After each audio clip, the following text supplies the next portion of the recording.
Last week's photo was Jed Johnson Tower at the Wichita Mountains National Wildlife Refuge.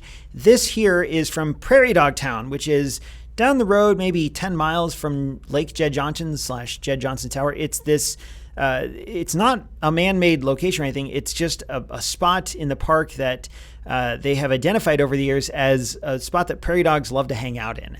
And I'm guessing that they like to hang out here partially because people feed them, which you should not do. We don't feed them, and there's signs posted that say, do not feed the prairie dogs. I'm guessing they keep coming back to the spot because, unfortunately, people give them people food, which is not good for them. Nevertheless, if you want to see prairie dogs, you can do that at the Wichita Mountains National Wildlife Refuge.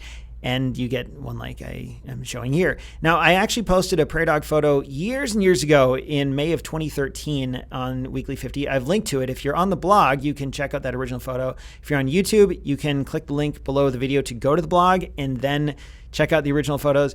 And it's interesting how far I have come in looking at this photo versus the one from 2013, or maybe it was 2012. I don't know. It was a long time ago.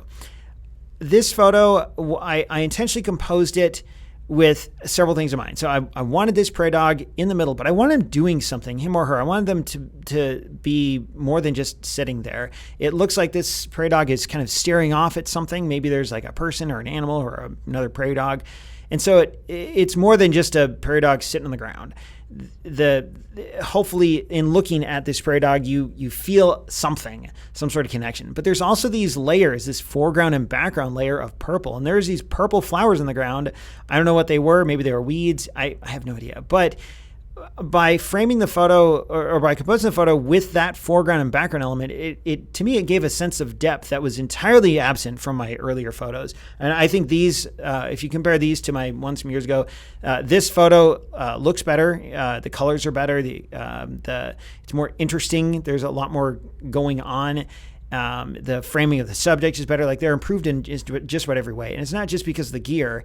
It's because I've learned a lot about photos over the years and how to take better photos and what to look for when I'm taking photos as well. I tried using live view to get this, but it just wasn't happening. Not on the D500. These little guys move too quickly, and autofocus in the D500 live view is terrible. So I had to use the optical viewfinder, which is not a big deal, but it just meant that I had to kind of contort my body to get low on the ground enough to see through the optical viewfinder and get this shot. I tell you, those Nikon Z series mirrorless cameras are looking more and more attractive by the day. I don't think I'll get one anytime soon, but I can definitely see the appeal. So it's fun to look at this photo and then look at earlier photos and see how far I've come. And it's also a challenge. Like, the next time we're back here, I hope to take more photos of prairie dogs and hopefully even better or more interesting photos too.